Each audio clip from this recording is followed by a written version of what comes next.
እስኪ ከላይ ያለውን ቪዲዮ አይተን ሐሳባችንን ከዛ በኋላ እንቀጥላለን።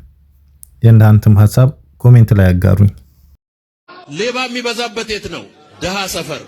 ስርቆት የሚበዛው የት ነው? ደሃ ሰፈር። በሽታ የሚበዛው የት ነው? ደሃ ሰፈር። እንደ ድህነት ሰላም የሚነሳ ነገር የለም። ብዙ ሀብት ሲኖር ሰው ሰላሙን ይጠብቃል። ሀብት ከሌለ ምን ትጠብቃለህ? ምንም የምትጠብቀው ነገር የለም። ምንም በር የሚያዘጋ ጉዳይ የለም።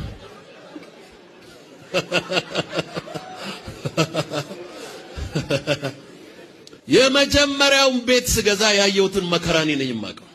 3.2 ሚሊዮን ብር መክፈል አቅቶኝ ምርር ብዬ እግዚአብሔር ሆይ ይሄን ብቻ እርዳኝ እንጂ ሁለተኛ ምንም አልገዛም አልኩት። ሁለተኛ እና ቤት ገዝተሃል እንዴ ሲለኝ አይ አልኩት።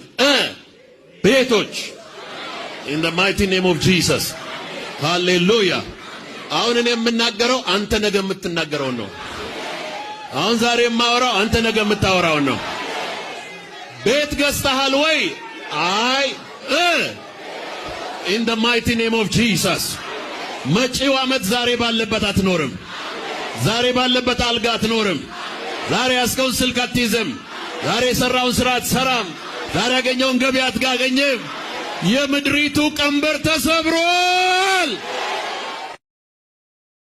ነብዩ ወይም ደግሞ ሰባኪው በንግግራቸው ሌባ፣ ስርቆትና በሽታ የሚበዛው ድሃ ሰፈር ነው በማለት ድህነትን ከክፋት ከመርገም ጋር ለማያያዝ ሞክረዋል። ድህነት መዋቅራዊ፣ ኢኮኖሚያዊና ፖለቲካዊ ምክንያቶች ያሉት እንጂ የአንድ ሰው መንፈሳዊ ውድቀት ወይም ውጤት ብቻ አይደለም።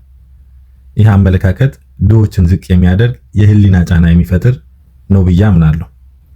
ብዙ ሀብት ሲኖር ሰው ሰላሙን ይጠብቃል የሚለውን ሐሳብ የክርስትና መሰረታዊ ትምህርት ይቃረናል የሚል እምነት አለኝ። መጽሐፍ ቅዱስ የሰው ህይወት በገንዘብ ብዛት አይደለም ይላል።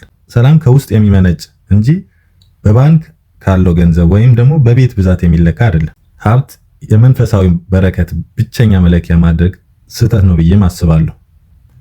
ነብዩ ስለ መጀመሪያ ቤታቸው ግዢ ሲያወሩ 3.2 ሚሊዮን ብር መክፈል አቅቶኝ ዛሬ ግን ቤቶች አሉኝ ይላሉ። ይህ ንግግር እግዚአብሔር አማኞችን እንዲበለጽጉ የሚያደርግ የንግድ ወኪል አድርጎ የማቅረብ ዝንባሌ አለው። ሃይማኖት ከራስ ወዳድነት ይልቅ ለሌሎች ማሰብና ዝቅ ማለትን የሚያስተምር መሆን አለበት የሚል አስተሳሰብ አለኝ። ይህ ሌሎችም ክርስቲያኖች የሚጋሩት ይመስለኛል። የሚቀጥለው ዓመት ዛሬ ባለው ሁኔታ አትኖሩም፣ ዛሬ የያዛችሁትን ስልክ አትይዙም የሚል ንግግሮች በሰዎች ላይ ከፍተኛ ስነልቦናዊ ተጽዕኖ ይፈጥራል። ይህ አይነት ትንቢታዊ ንግግር ሰዎች አሁን ባላቸው ነገር እንዳይረኩና ሁልጊዜ የቁሳዊ ነገር ጥመኛ እንዲሆኑ ያደርጋል። ትንቢት ሳይፈጸም ሲቀር ደግሞ አማኞች ላይ ከፍተኛ ተስፋ መቁረጥና በሚያምኑት ነገር እንዲጠራጠሩ ያደርጋቸዋል። ቪዲዮው ላይ እንደሚታየው ህዝቡ በከፍተኛ ስሜት አሜን ያለ ይጮሃል። እንዲህ ያሉ ስብሰባዎች በሰዎች ስሜት ላይ እንጂ በምክንያታዊነት ላይ የተመሰረቱ አይደሉም። ትምህርቱ ድሆች ለምን ድሃ እንደሆኑ እንዲጠይቁ ከማድረግ ይልቅ እንዲሁ በጸሎት ብቻ ሀብታም ትሆናላችሁ በሚል ተስፋ የሰዎችን የትግል መንፈስ ያደነዝዛል። በአጠቃላይ ይህ ንግግር ወይም ይህ የሃይማኖታዊ አስተምሮ ሰዎች ወደ ሰማያዊ ህይወትና ወደ መልካም ስነ ምግባር ከመምራት ይልቅ ወደ ምድራዊ ፉክክርና ቁሳዊ ፍላጎትን እያመራ ነው የሚል ስጋት አለኝ። እናንተ በዚህ ቪዲዮ ላይ ምን ትላላችሁ? ሐሳባችሁ በቀናነት ኮሜንት ላይ አስቀምጡልኝ። ቤቱን ሰብስክራይብ ማድረግ እንዳትዘነጉ። ሰላማችሁ ይብዛል።